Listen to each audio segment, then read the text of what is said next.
My mother-in-law introduced me to a room of 300 people as the nanny at her hospital foundation gala, and I let her do it because I wanted to see how far she'd take it before the truth caught up with her. It took 11 minutes. And when it caught up in front of the one person in that entire ballroom whose opinion actually mattered to her. The foundation's incoming board chair, a woman I'd been quietly advising for the past year, without either of them ever realizing it. Here's the whole story, from the beginning, because you need every piece of it to understand exactly why I stayed quiet those 11 minutes, instead of correcting her the second she said it. Quick facts before anything else. My name doesn't matter for this story. I'm 34, and I've spent the last 9 years building a career in healthcare finance, specifically hospital and nonprofit endowment management. The unglamorous, spreadsheet-heavy work of making sure large charitable institutions don't quietly bleed money through bad investment decisions or mismanaged reserves. My mother-in-law is named Eleanor. She has sat on the board of a major regional hospital foundation for almost 2 decades, and for 4 of the 6 years I've been married to her son, she has referred to my job, when she's bothered to reference it at all, as something with numbers. Not maliciously curious, not even dismissively hostile, just profoundly, consistently uninterested. The specific kind of uninterested that comes from someone who has already decided, long before ever asking a real question, exactly how much your life matters relative to hers. That night, at her gala, she decided I was the nanny. Let me tell you exactly how we got there. I met my husband, Daniel, 9 years ago, back when I was 2 years into my career and he was finishing his residency. Eleanor, from the very first dinner, treated me with a specific, polished coldness that I initially mistook for shyness, and only later understood was something closer to quiet disapproval. Disapproval of what, exactly, took me years to fully piece together, but I eventually landed on the truth. Eleanor had a very fixed idea of what kind of woman belonged in her family, and it involved old money, recognizable last names, and a certain kind of effortless social credibility I simply didn't have and had no interest in performing. I don't come from money. My parents were both public school teachers. I got where I am through scholarships, state school tuition, and 9 years of unglamorous, deliberate career building, starting as a junior analyst at a regional health system and working my way up through increasingly senior roles in nonprofit finance. None of that means anything to Eleanor. In her world, the value of a career is measured almost entirely by its name recognition at a cocktail party. And endowment management for regional hospital systems does not roll off the tongue the way attorney or surgeon does. Here's the detail that matters most for what happened at that gala, so I want to plant it clearly right now. 2 years ago, my firm was retained, on a fully confidential consulting basis, to help restructure the investment and reserve policies for a mid-sized regional hospital foundation that had been quietly underperforming for years. I want you to remember that detail because it's going to come back in a way neither Eleanor nor I saw coming. I also want to say clearly, before we go further, I've spent a lot of years in rooms exactly like Eleanor's ballroom, being underestimated the moment people learn what I do, or worse, before they even bother to ask. That pattern is a large part of why what happened that night mattered to me as much as it did. Before I tell you what happened at the gala, I need to walk you through 3 moments that built up to it, because the nanny didn't come out of nowhere. It was the natural conclusion of years of Eleanor deciding, without ever asking, exactly who I was. Moment 1. About 5 years ago, at a large family Christmas dinner, Eleanor was going around the table asking each of Daniel's cousins about their careers. A surgeon, a corporate attorney, someone in private equity, nodding warmly, asking thoughtful follow-up questions, clearly enjoying the recitation of impressive titles. When she got to me, she asked, flatly, "And you're still doing the numbers thing?" I said yes, and started to explain, briefly, what my role actually involved. She said, "That's nice," and turned to ask my sister-in-law about wedding planning before I'd finished my second sentence. Moment 2. 3 years ago, Daniel and I bought our first house, a modest but genuinely lovely place we'd saved for carefully, financed almost entirely by my income since Daniel was still finishing his fellowship at the time. Eleanor visited once, walked through it politely, and later, at a separate family dinner, told a story to a group of her friends about how the kids had bought a starter home, in a tone that made clear she considered it a temporary, slightly embarrassing stepping stone rather than the genuinely significant milestone it was for us. When one of her friends asked how we'd manage the down payment on a resident's salary, Eleanor said breezily, "Oh, I think she has a little job that helps," reducing 9 years of a real career to a little job in a single sentence, in front of strangers, without so much as glancing in my direction to see if I minded. Moment 3, the one that really sets the stage for the gala.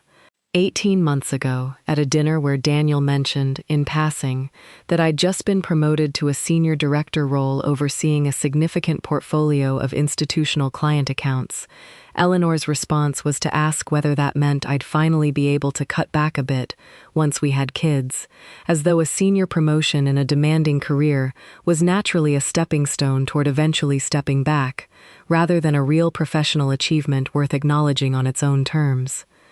I told her, calmly, that I had no plans to cut back, that I loved my work and was good at it. She smiled the specific, polite smile she uses when she's decided not to argue with you, but also not to actually update her opinion, and the conversation moved on. By the time that gala rolled around, I had years of data telling me that Eleanor had made a permanent decision about who I was and what I did, and that no actual fact I offered her was ever going to be allowed to change it. So when she called me the nanny, some old, tired part of me wasn't even surprised. It felt, honestly, like the logical endpoint of 5 years of exactly this. Here's exactly how the nanny happened, and exactly why I decided, standing in that ballroom, not to correct her. I need to explain something now that I hadn't fully explained even to Daniel until after that night, because the confidentiality of my work genuinely required it. 2 years ago, my firm was brought on, under a standard non-disclosure agreement, to conduct a comprehensive review of the investment and spending policies for a hospital foundation, not the same one Eleanor's board sits on, initially, but a related regional health network that shared some overlapping board membership and philanthropic partnerships across the broader medical community in our city. Over the following 18 months, my role expanded from a single consulting engagement into an ongoing advisory relationship, and as part of that work, I began attending quarterly strategy sessions with senior leadership across several affiliated foundations, always under strict confidentiality, always without my name appearing anywhere public-facing, because that's simply how institutional consulting work in this sector operates. Quiet, behind the scenes, credited internally but never advertised externally. About a year ago, during one of those quarterly sessions, I was introduced to a woman named Margaret who was, at the time, a rising board member at one of the affiliated foundations and was being groomed, internally, to eventually take on a board chair position at a larger, more prominent foundation in the network. The same prominent foundation, as it happens, where Eleanor had served for nearly 2 decades. Margaret was sharp, direct, and refreshingly unconcerned with social performance. She cared about actual numbers, actual outcomes, and she and I worked closely together over the following year on a reserve restructuring plan that ultimately saved her foundation a genuinely significant amount of money in avoidable losses. Margaret knew me only professionally, under my full legal name, in the context of confidential advisory work. She had no idea I was married into the Whitmore family. I had no idea, until roughly 2 months before that gala, that Margaret had just been confirmed as the incoming board chair for Eleanor's foundation. the exact organization hosting the gala Eleanor had for weeks been building up as the single most important social event of her year, an evening specifically designed to impress the very board she'd spent 2 decades trying to rise within. I found out Margaret would be attending the gala about 3 weeks before the event, when she mentioned it casually during one of our advisory calls, saying she was looking forward to meeting more of the legacy board members in a slightly more social setting before formally stepping into the chair role. I did not, at that point, put together that Eleanor was one of those legacy board members. Eleanor rarely discussed specific names when talking about her board involvement. To her, it was always simply the foundation, a vague, prestigious backdrop rather than a set of actual people with actual names I might independently know. It wasn't until we arrived at the gala itself, and I saw Margaret's name on the seating chart at a table near ours, that the two halves of my life, my quiet, confidential professional world and Eleanor's loud, performative social one, collided completely by accident, with absolutely no engineering on my part. Here's exactly what happened once Margaret walked into that ballroom, and exactly why Eleanor introduced me the way she did before any of us knew what was coming. The evening started the way Eleanor's events always start, a receiving line near the entrance, Eleanor in a floor-length gown, greeting arriving guests with the specific, radiant warmth she reserves entirely for people she's trying to impress.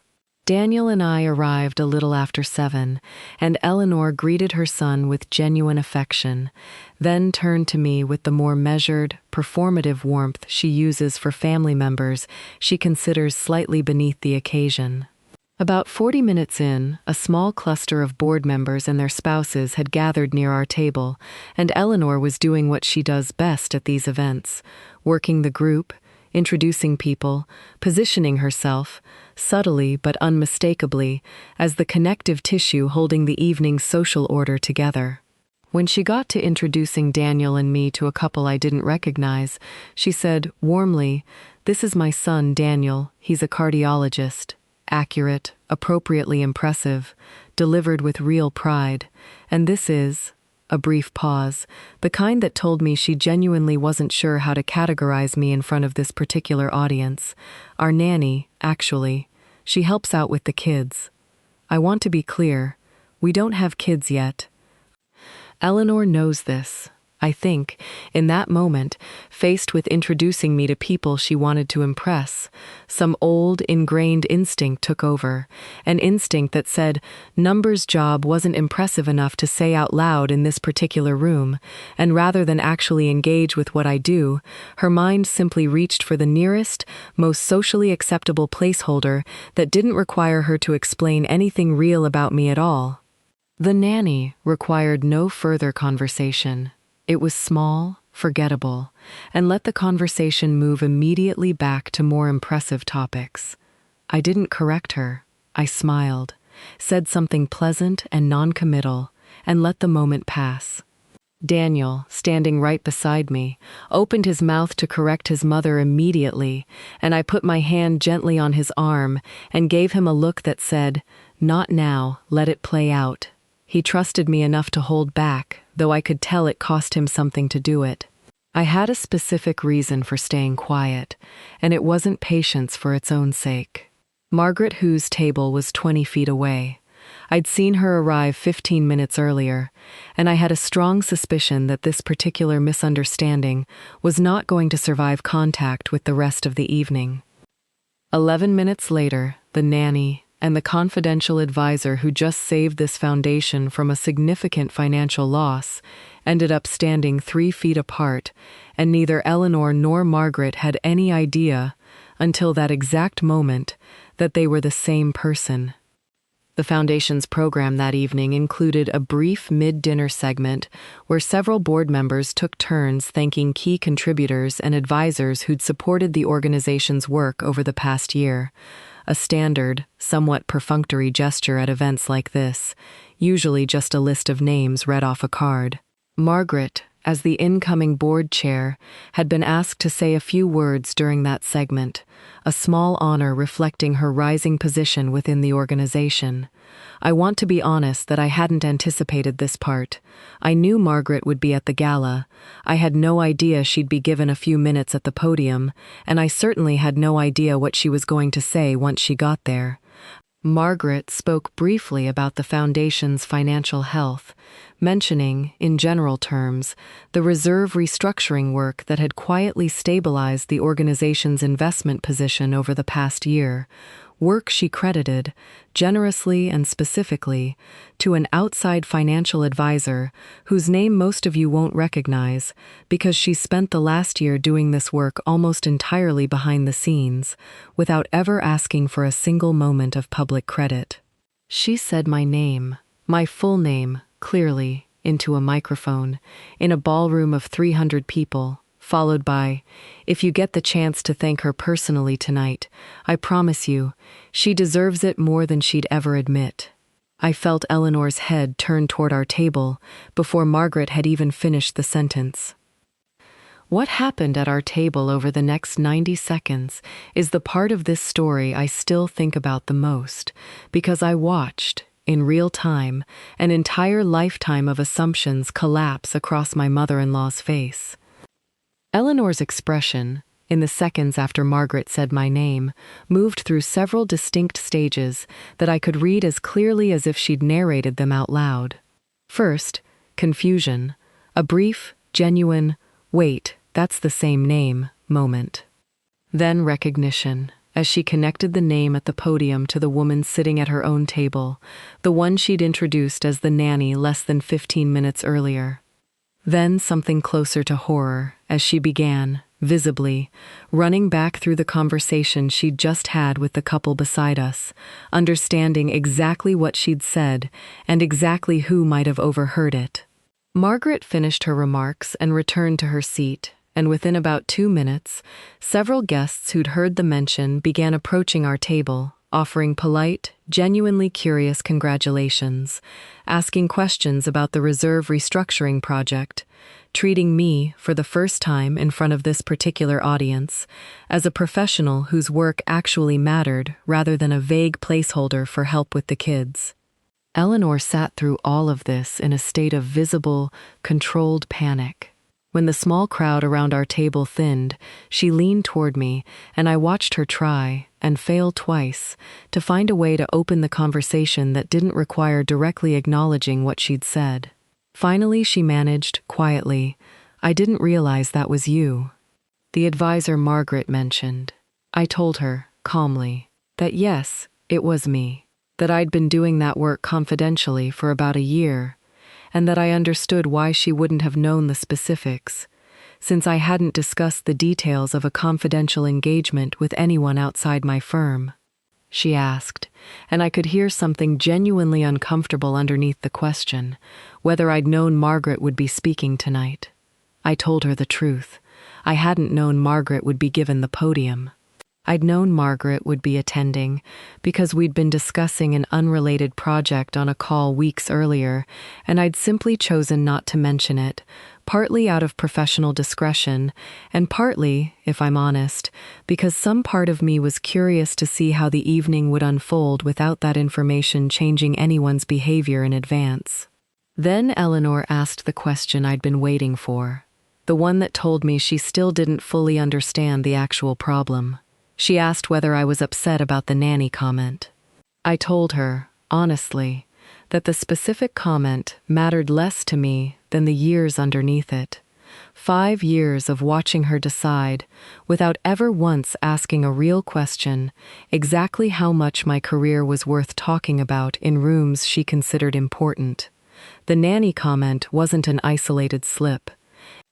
It was the natural conclusion of a pattern she'd built for half a decade, one where a little job and the numbers thing and, now, the nanny, were all just different versions of the same underlying decision, that whatever I did professionally simply wasn't worth the effort of understanding unless someone more important than me said otherwise first.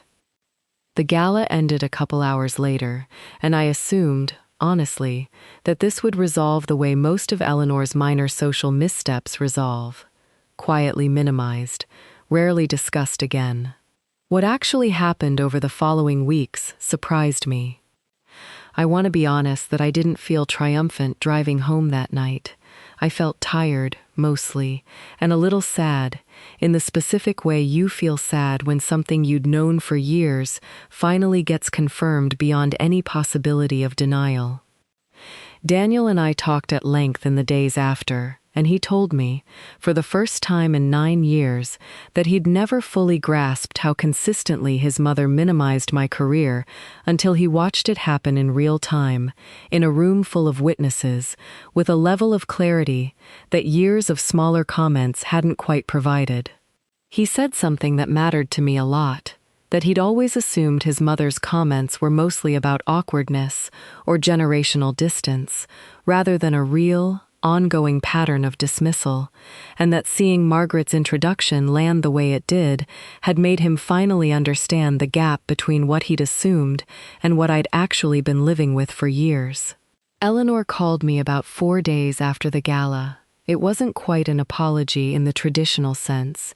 Eleanor, I've learned, doesn't really do traditional apologies, but it was, for her, a genuine attempt at one. She said she'd been thinking about the evening, that she'd spoken with a friend on her board who'd mentioned, unprompted, how impressive it was that the family had a hidden expert quietly working with the foundation, and that hearing it framed that way, from someone whose opinion she valued, had made her go back and actually think about what she'd said and why. I want to be honest that this still bothered me, a little. The fact that it took a friend's approval, filtered through Eleanor's own social hierarchy, to get her to actually reconsider something I'd been telling her directly for years. But I also recognized it, realistically, as about as much genuine reflection as Eleanor was capable of in one phone call, and I decided to accept it as a starting point, rather than demand it be something more complete than it was. What actually changed over the following months was smaller and more consistent than any single dramatic apology. Eleanor started asking real questions about my work, not performative ones, but genuine follow-ups, the kind that require actually listening to the answer. At a family dinner about 2 months later, she mentioned, to a cousin visiting from out of town, that I did institutional financial consulting for major healthcare nonprofits, a description that was accurate, specific, and notably, delivered with something that at least resembled real respect. It wasn't a grand transformation, but it was real, measurable progress, and I chose to notice it rather than dismiss it just because it hadn't happened sooner. Margaret and I, for what it's worth, never discussed the gala directly beyond a brief, slightly amused exchange a few weeks later, where she mentioned, casually, that she'd had no idea about the family connection until Eleanor's reaction at the podium had made it fairly obvious. She laughed about it, genuinely, and said something I appreciated, that she'd meant every word of her introduction regardless of who happened to be sitting at that particular table, because the work itself had earned it, independent of any family drama unfolding around it. That distinction mattered to me. The recognition wasn't a setup. It was simply the truth, arriving at a moment that happened to matter more than either of us could have planned. There's a wider pattern underneath this story that I think matters more than the gala itself, and it's worth sitting with for a minute before I wrap this up. I've spent a long time thinking about why Eleanor's specific choice of words, the nanny, landed as hard as it did. Harder, honestly, than plenty of more directly hostile things people have said to me over the years. I think it's because the nanny wasn't really an insult in the traditional sense. It wasn't cruel on its face. It was something quieter and, in some ways, more revealing. A woman who had spent 5 years never bothering to actually learn what my career involved, reaching, in a moment of social pressure, for the nearest placeholder that let her avoid the effort of explaining something she'd never taken the time to understand. That's a very specific, very common kind of dismissal, and I think a lot of women in particular recognize it instantly.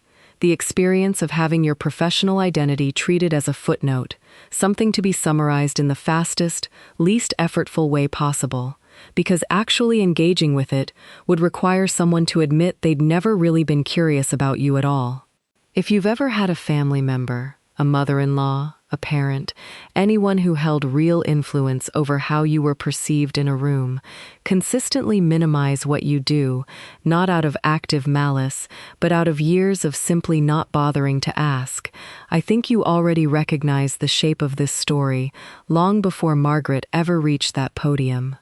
That particular kind of erasure is quiet enough that it's genuinely hard to name in the moment, and confrontational enough, once it's finally exposed, that it can't be easily explained away anymore.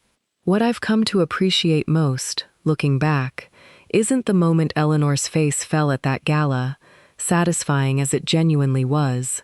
It's the fact that I never needed her, or anyone else in that room, to validate the work I'd already been doing quietly and well for years. The recognition simply arrived, on its own timeline, because the work itself had already earned it. The same way it usually does, if you're patient enough and confident enough to keep building regardless of who's paying attention. If you've made it this far, I want to know, has someone close to you ever reduced your career, your work, or something you'd built, down to something small and dismissive, right up until they couldn't anymore? Tell me what happened in the comments. I read every single one, and some of the most powerful stories on this channel have started exactly there. If this story resonated with you, there's more coming.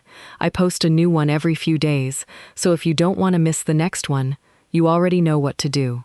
I'll see you in the next one.